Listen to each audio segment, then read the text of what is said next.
Riding London to Lagos was part of my bucket list. Those things I called the before I die thing. Eagle will be my first bike that I'm buying.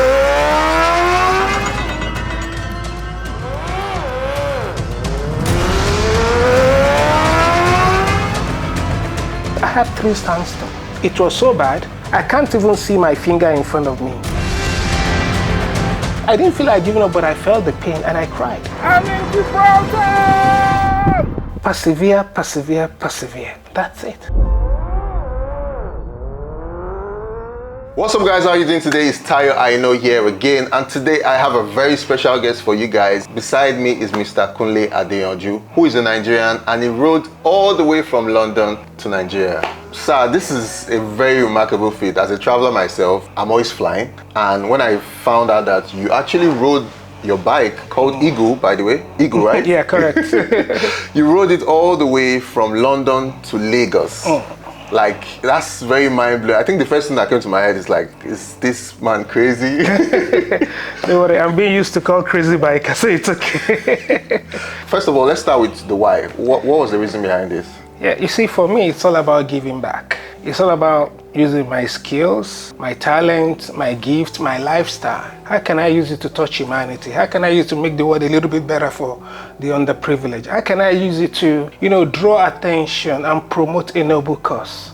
That's the essential driver, the strategy behind doing this ride. And it took you 41 days? Correct, 41 days. 41 days. What was the journey like when you actually decided to leave from London? Because I've been watching your YouTube videos. I've been falling in love with them. First, let me say the 41 days were actually not all riding days. I'm a Rotarian, but based on the program we partner with other countries, is to say, okay, when I get into the country, sometimes I spend 4 days going to office of the World Health Organization to meet with the people there and to share my experiences and further see how we can cooperate and continue with this fight. Going to the Ministry of Health, then even going to the community to meet with the rural women to educate them about the message of ending polio and the need for them to vaccinate their children. So all these things took days. But if you look at the actual riding days, was 13 days.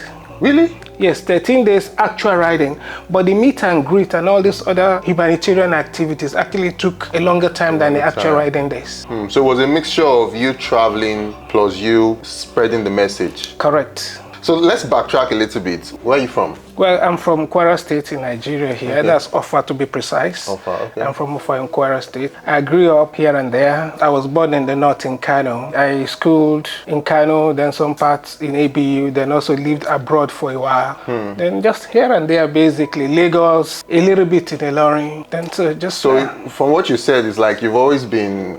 I've always been moving, actually, that's it. Where does this spirit of adventure come from? And I'm asking as an adventurer myself. Well, you see, my thinking is God created every one of us as natural adventurer. We are naturally born as an adventurer. Some people allow the spirit to die. Some people never allow theirs to die.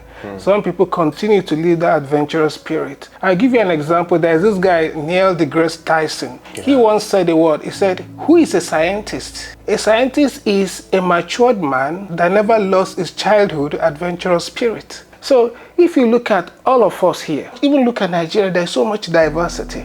So if God put in so much diversity there, why did he put it? Just for it to be there. It's for us to go and see. And for me, my perception about the world is, it's like a giant book. The more you travel, it's like the more the pages in the book you open. And just like reading a book, the more you read the book, the more your worldview, your knowledge, your exposure changes. That enriches your life. That is my way of life. That's my perception. I see that adventurers, people who travel like you, like me, and a host of tons of other people, we live rather than existing. Just like we have it also in Nigeria, a lot of other parts of the world. Most people live so that they can work. But very few people work so that they can live a good life. So it depends on what people see and how they condition their mind to how they want to live their life. When did you start riding? Riding, I'll say bicycle. Let me classify bicycle and motorbike. Riding a motorbike. Okay. For the bicycle, let me start with the let's start bicycle. with bicycle. Okay. I've been, since childhood days, and even up to now, I'm actually a cyclist. Oh, really? I'm a cyclist. I do competitive cycling. I'm a member of the River State cycling team. That's the lifestyle cycling team in Port Harcourt. And I go into competitive cycling with them. So I enjoy cycling. So for the past like 25 years, I've been doing competitive cycling. Now, biking, Eagle will be my first bike that I'm buying. Really? Eagle is the first bike. I get to get bike from my friend once in a while. Hey guy, can I use your bike for the weekend? Or can I use your bike for 1 week? So if I look at the total number of kilometers I've put in on bike, I doubt if it's up to 3,000. But on bicycle, I can say yes, I must have put in maybe close to like 50,000, 100,000 K, I don't know. Because for over 25 years, I've been doing that. So, and I think the endurance of a cyclist actually played a lot in this ride. Because imagine sitting on that small saddle, sometimes for 12 hours, for 10 hours. Now I have a bigger saddle. Okay, to sit on. And you're not moving yet. And I'm not, like cycling is both cerebral and muscle. Motorbiking is more of cerebral because the engine does the muscle work. So yes, you need a lot of cerebral attention because of the speed you're going through, and it's much more dangerous because of the speed. Yeah, but the discipline and the endurance of a cyclist actually helped me here. I just got a lesson on cycling and riding bikes. How old are you, sir, by the way? I'm 45. 45, yes. Okay. How did the idea come about? This is not the series of adventure I've done. Or let me put it this way, by virtue of where I've worked and the kind of life I've probably lived, I believe in planning. I've worked for a company where I build plans for a company to say, okay, how do you run your business? How are you going to do it in the next 5 years, in the next 10 years? So the same way, I have a life plan for myself. I build my life plan. And that's to say, what am I going to do in the next 2 years, in the next 5 years, in the next 10 years? Riding London to Lagos was part of my bucket list, those things I call the before I die thing that I've built for myself that I want to do.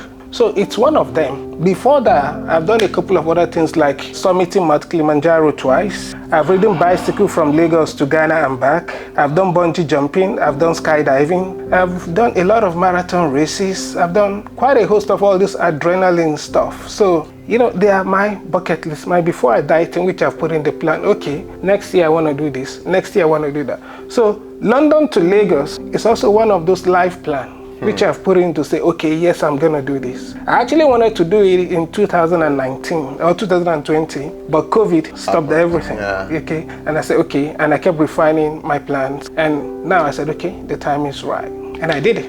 Can I be following you on all this year? Because it seems like you're always in adventure. Let me just be following you and you said something about life plan, and that struck me. How important do you feel it is for a human being to have a life plan? There is this guy, late Dr. Miles Monroe. He said something. He said, a plan not only tell you what you want to do, but a plan also tell you what you don't want to do. So if you don't have a life plan, everything that comes your way will look like a good plan. For me, and out there, everything looks good. That's why you see people, they'll go into a business today. 3 months after, they'll drop it, pick another one. Another 3 months, drop it. So when you keep dropping and picking, when do you go through the growth phase of that business? And you see that, that one is not working. You pick another, it's not working. Because they are not staying at it long enough. They don't have a plan. They just saw something that look colorful. They jump into it, then they jump out. So for how long? And that's what I see is happening to most of our youths. People need to sit down and really ask themselves, what do I want for my life? When you know what you want for your life, you don't need to have all the money in the world to live a good life.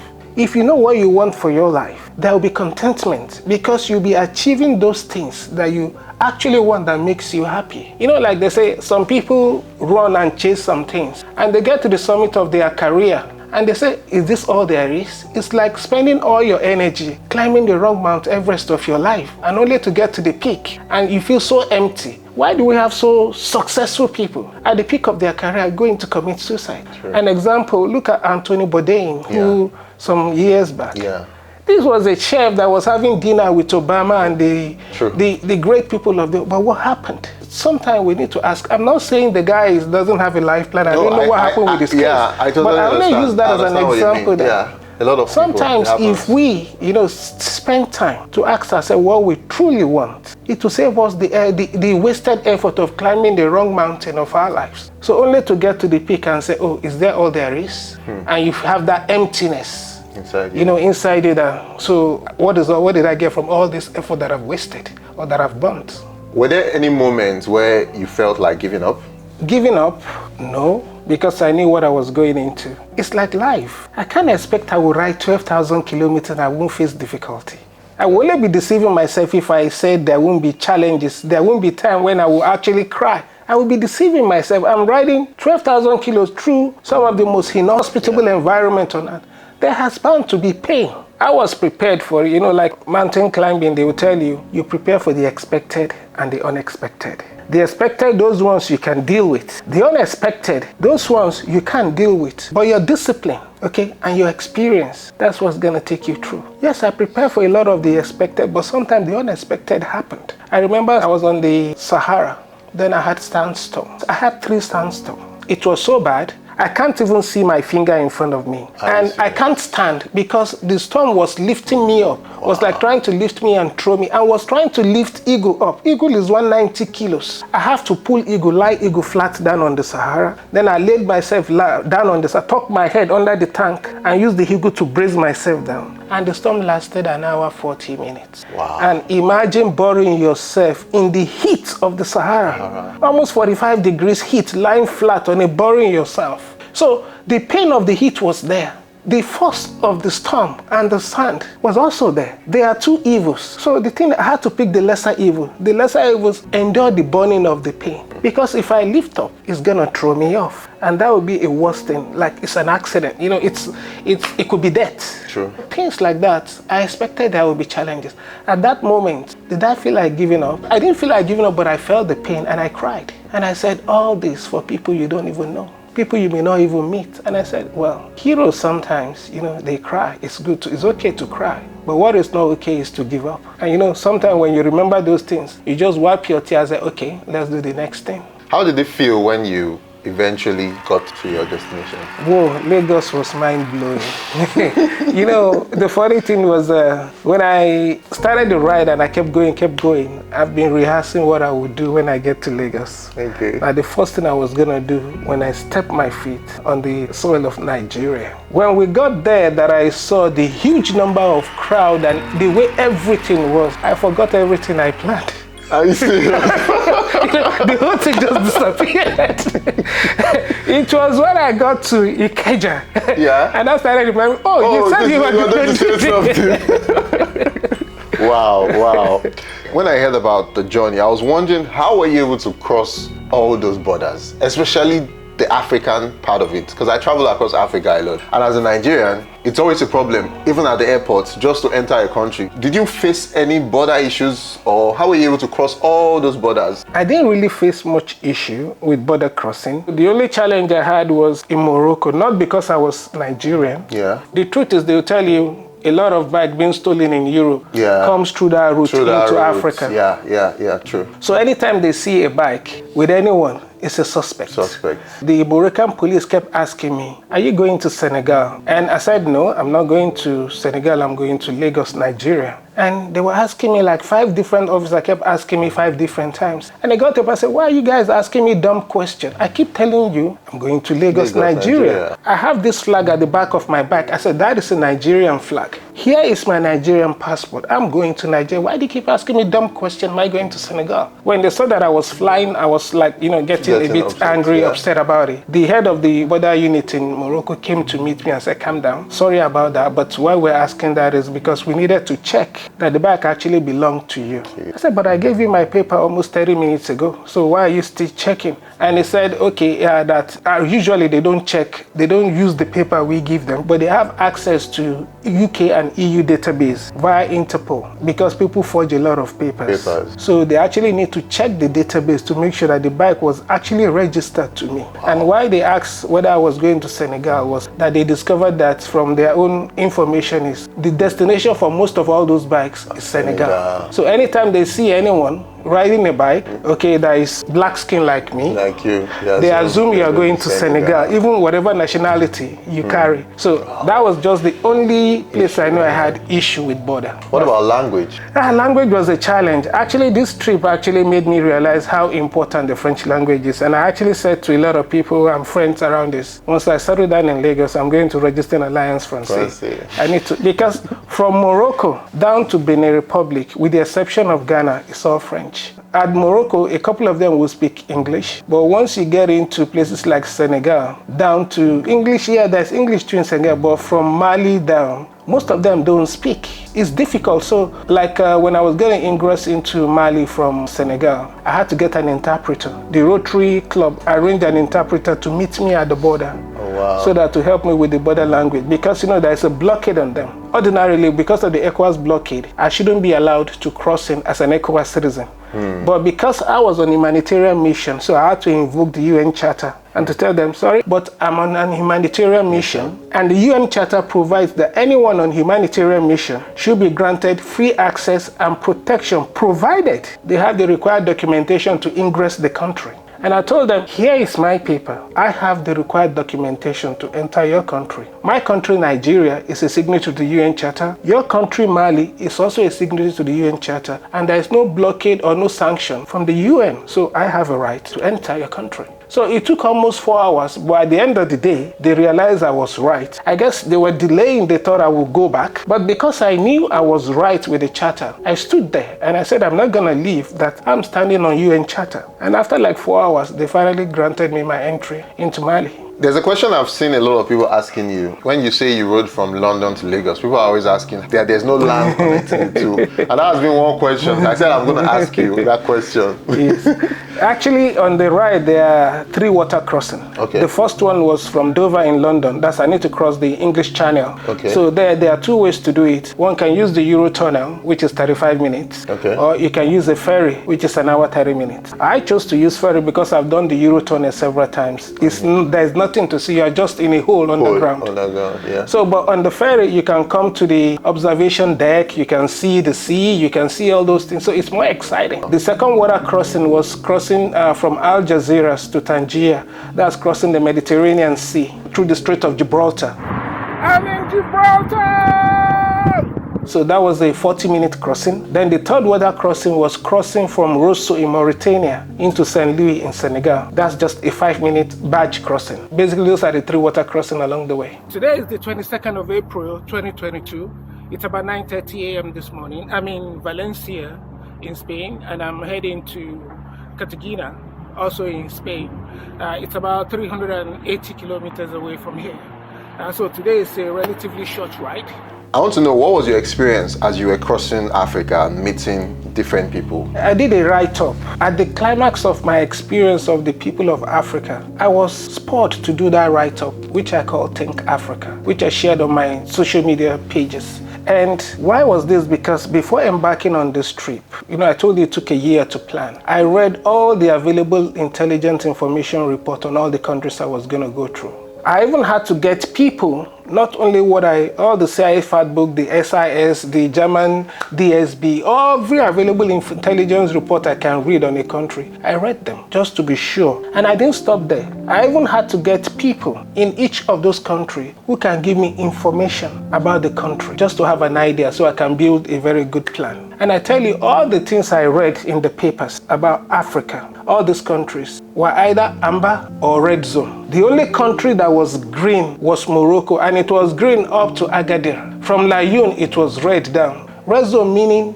don't go there. Amber, when you go there, watch like somebody is chasing you, like with great caution. Most of the other countries were red. Like Burkina Faso, I didn't plan to go there because it was deep red. Oh, wow. That was what I read about them. So going through all these routes, I discovered the true story of the African people.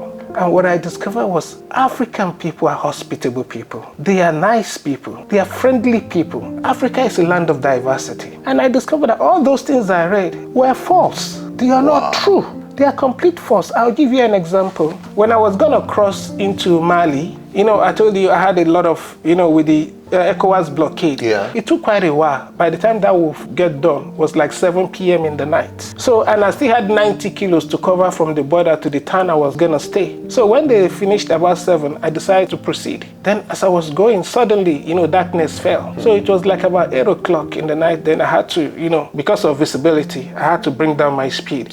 So I was doing like 80 kilometers because I couldn't see very well. And the road wasn't so good. After 30 kilometers anyway from the border, there was a truck coming to. He veered off his own lane, veered into my lane. So in order for me to avoid the impact, I veered off to the side, to the shoulder. There was a ditch which I didn't see. I ran into that ditch and I lost my rear tire of the motorbike. Now, if you know, motorbike don't have spare. Spare tire, yeah. So I was stranded there. And the disturbing part of that was that area was close to us around a game reserve. And there you have lions, you have cheetah, you have hyena. Wow. So it was a really troubling moment for me because I became a sitting duck. Then I had to say, oh, you need to think.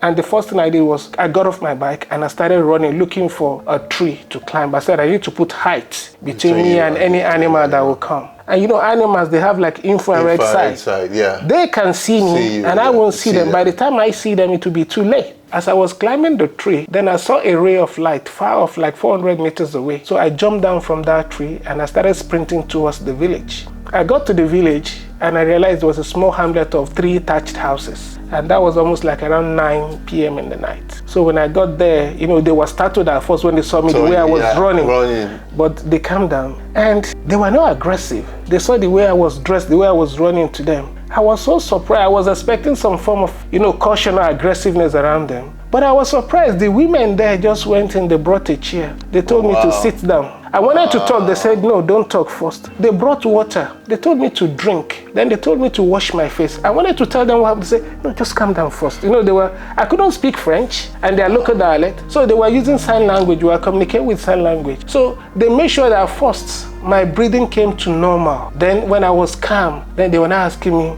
like, what is it? Then I had to use, they had a bike in that village. I had to use the bike to explain what happened to them. Then they called 4 other men and they took their sticks and their cutlasses and they followed me that we should go and get the bike. And I was asking, why are you taking this? They were saying, what if like a lion comes? That's what they need to defend themselves. They followed me back. They recovered my bike for me. They put it in their village. On the way, when we were going to recover the bike, I got a network signal. So I called my interpreter that I left 30 kilometers back. I told him to get a car to come rescue me. So he chartered a car, come to rescue me, then to take me to Kai. Then the following day, we came to recover the bike. Now, before the interpreter came, it took almost like 3 hours because the guy was in his house. So I was with these people for almost 3 hours. These are the same people painted in the Western media that they are gonna kill you. They are red zone. Okay, they are inhospitable. Don't ever get into this with them. These are the same people that comforted me, that didn't leave me alone, that made me feel at home. To me, that is African hospitality. And I tell you, all through this part, that is what I discovered. And I kept discovering this everywhere I go. And I realized that all those things I read were lies. Like Burkina Faso, that was deep red. I didn't plan to go there just because it was deep red. But when I entered Burkina Faso, yes, the rider who was supposed to come, they were come meet me to escort me. I started riding. I rode 150 kilometers before they met me at 100 kilometers into Bobo Dioulasso. The 150 kilometers I rode alone was through, let's say, the most isolated jungle of that part. 150 kilometers. And I was alone. And guess what I saw? I saw hard-working farmers going about their work that will flag me down and will give me 2 mangoes. For free. They free. They say take. Or they'll tell you, please stop, let's take pictures with you. That is African hospitality. That's not what I read. And that was the experience I got all through. And that was even in Burkina Faso, they said was a deep red zone, don't go. So I realized all those things painted in the Western media were lies, were not true. And that was actually what spurred me to write that piece, Think Africa. I've been to 75 countries around the world. I've seen a lot, and I can tell you, what do we see there? We take pictures with concrete. But this is the first time of my life that I'm enjoying what it is, the interaction with people of Africa. You know, getting to discover the real peace story of African people. And Africa is a land of diversity. And this made me to realize that, you know, our story, the story of the African people, is so much better than what defines us in the media. What do they used to define Africa? Safari, jungle, animal. But the story of the people is so much richer and much more exciting than what they used to define us. So it's time for us to tell our story in Africa. And that's why I like what things people like you are doing. Because if we don't tell our story, if we don't share it out there, how will people know? No. That was a very good one. Where's the bike now? The bike is downstairs, it's downstairs. With Radisson. Good thing with Radisson, they gave me 3 nights full stay. Oh, and they said, please come stay with us. No, Radisson Blue Ikeja. So thank you, Radisson Blue. Shout out to Radisson Ikeja, Thank you. the way. So what's next? Yeah, like for me, the next adventure, like I told you, I have this bucket list of things I've planned. I plan to ride my bike from Lagos to Israel. Then from Israel, I'm going to go through Turkey to to the Asian countries. Actually, my destination is going to Tibet. I want to ride on the Tibetan plain. They say, like in Tibet, that's actually the roof of the world, the highest plain, the plateau in the world. Oh, that's really? the Tibet, yeah. Oh, wow. And that's why you actually don't have aircraft don't go over Tibet, because it's so high and so close to the height of the aircraft that if an aircraft has emergency, they have very little window to land. To manage them before hitting the ground. So that's why airline don't go over the Tibetan plain. Oh, wow, I never knew that. I want to ride my bike on the Tibetan plain because people who have been there, like how they define Tibet. They say God lives in Tibet. And I want to go experience that. And why do they say that? Because when you're talking about serenity, peace, cleanliness, that it is in Tibet, and that's why they say God lives in Tibet. Actually, that is not my destination. It's just a route to pass the destination. My destination is going to Everest Base Camp, and when I get there, drop my bike, and I want to attempt Mount Everest. Yes, I want to attempt Mount Everest. Wow. So that's the next plan for me. Can I go with you? Yeah, wow. Sure. Please, it will be nice. It will be nice. Guys, you want me to go to Mount Everest? Don't worry, let me do Kilimanjaro. Then I can now do Mount Everest. If you could change one thing about Africa, what would you change? For me, it's the integration. The integration is still not there among us as Africans. UK is no longer part of EU, so there is a hard border. When I was going to cross into France, at the UK section, there is the UK customs, immigration. Also, there is the French. So once the two clear you. But once you cross into France and Spain, they are EU. It's soft border. You don't even see anybody. You're just walking. So within EU, you just move the way you like. It's free movement. Now, in Africa, if I come from Mauritania, where we know Mauritania is not part of ECOWAS, in quote, but from Senegal, there is ECOWAS. For me, as an African, presenting my Nigerian passport to enter into this, I had to be stamped in. I have to go through all these immigration formalities. I'm being captured and being stamped in. Even my country, Nigeria, had to stamp me in. Now, what I'm trying to say is this is, if we are going to integrate Africa and we want to make ECOWAS work, well, they are saying it's because of maybe security issues. EU countries, they have the same security issues. How are they managing theirs? Why can't we learn from how they are managing their security issues and implement it in ECOWAS? So for me, if one thing I can change about that is to see how to make ECOWAS work the way it was designed to work. Not to make a Nigerian going into Benin Republic and you get stamped, you get through all those immigration check and all that. There should be a seamless way that is being done. I'll give you an example. When I was going to leave Côte d'Ivoire, I spent 4 hours trying to leave Côte d'Ivoire. Wow. Because when I got into Côte d'Ivoire, I finally got the special permit to enter Côte d'Ivoire. Now, when I was going to leave, they asked me for the laissez-passer, and I had the laissez-passer to enter. And they said, sorry, you can't leave, because the ambassador only granted you a permit to enter. He didn't say you should leave. So, it's funny. So, I had to get back to the Nigerian ambassador, who had to go back, send the consular officer to go back to the Cote d'Ivoirian embassy, where they now had to issue me another permit to leave the country, and we're in ECOWAS. So I don't see this thing working well, but our leaders can make it work the way it's designed to work. If something is working, copy it and implement. Between Morocco and Mauritania is where the only place in the whole world that I've seen a unique border system. I remember when I was gonna leave Morocco to cross that 5-kilometer stretch to go in there. One of the Moroccan policemen asked me, said, is there anyone guaranteeing your security here? Yeah. And I said, who needs to guarantee my security? And the guy looked at me like I was from the space. You mean you don't know or something? And I said, no. Well, the guy said, well, these 5 kilometers in front of you before you get to Mauritania will be the most difficult 5 kilometers of your life. I don't know how you're going to do it, but the only thing I can say, I wish you luck. And the guy left me. And, when he said, I was really disturbed, Yeah. because that is when, and I was not telling me all the things that happened in that 5 kilometer stretch. Are you still went? So I can't go back. And I just said to myself, okay, think. To every problem there is a solution. Fine, think what you need to do. Be smart about it. Then I said, okay, I was going to wait for a truck. Usually the truck that passes, I'm sure they've already been guaranteed security. So I waited almost like 30 minutes. So I allowed the truck to go. Then I gave the truck like a 300 to 500 meters gap. Then I was behind the truck. And the road there is desert, it's sand.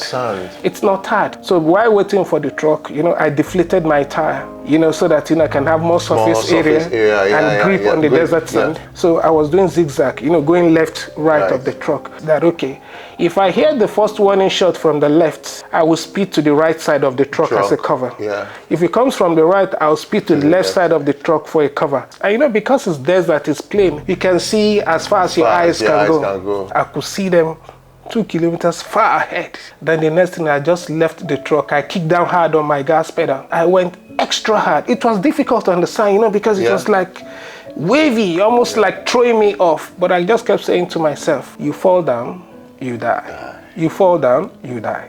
And the amazing thing, our body listens when you talk to it. And I didn't fall. It was tough. It was really, really difficult ride.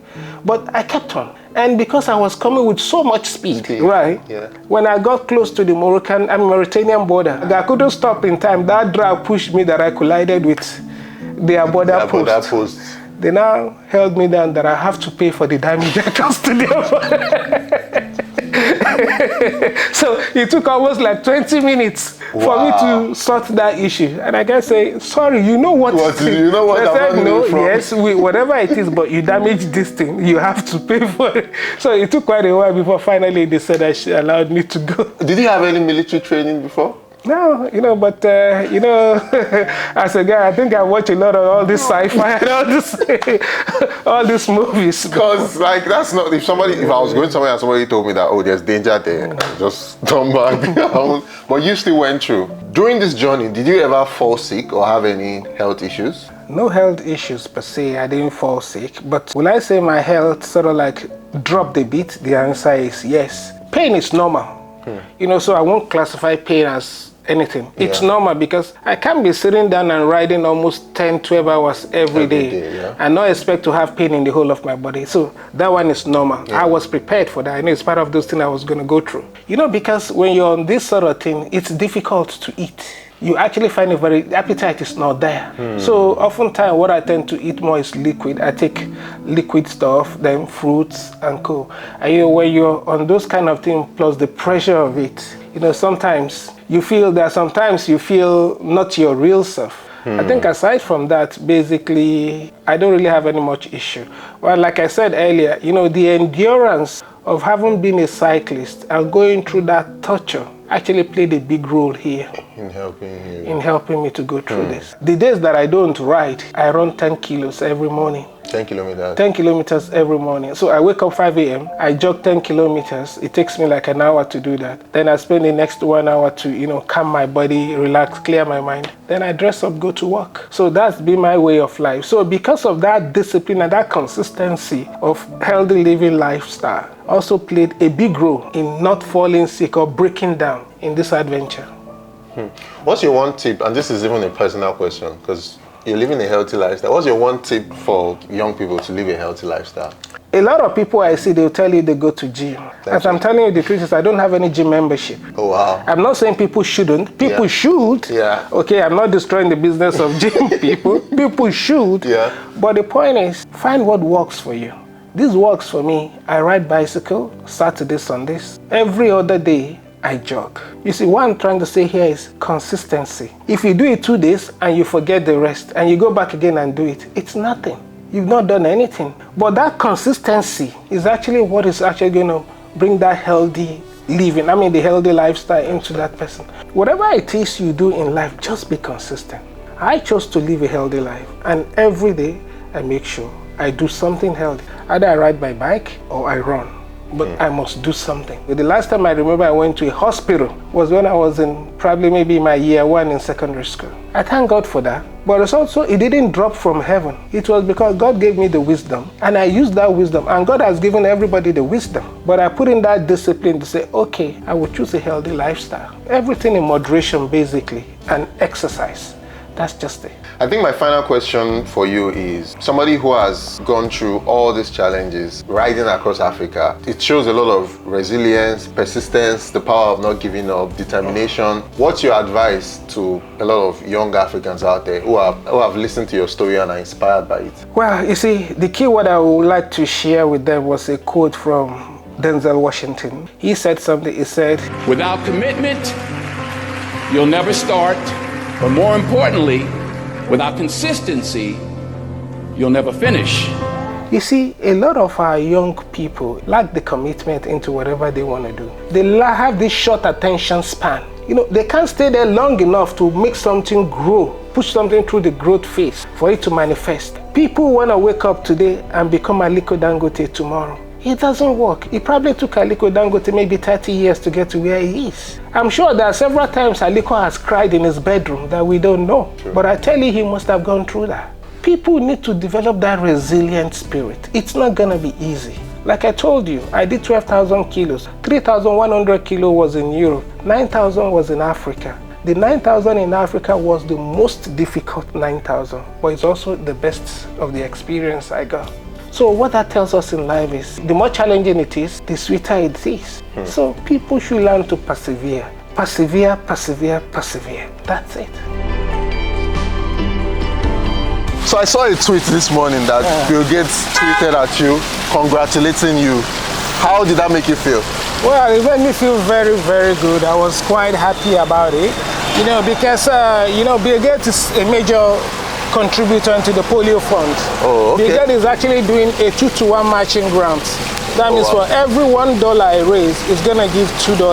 Oh, wow. And that's making $3. With $3, we can immunize 6 children. So for Bill Gates coming up to congratulate me on this, it's actually a big plus for me. Guys, he has said it all. We need to change Africa. We are the ones that can be the change we're looking for. We are the change we seek. I'm going to put the GoFundMe link in the description below. You guys, please help end polio in Africa. Thank you. So guys, I hope you've been inspired by this amazing story that I just shared with you guys. I'm going to link all his social media pages and also the article you wrote. Okay, I think I'm going to link it in the description below. So you guys should definitely go and check it out. And yeah, guys, that's all we have to share with you guys today. If you guys love this video, please hit the like button and also subscribe to the channel. And we'll see you guys in the next one. Peace.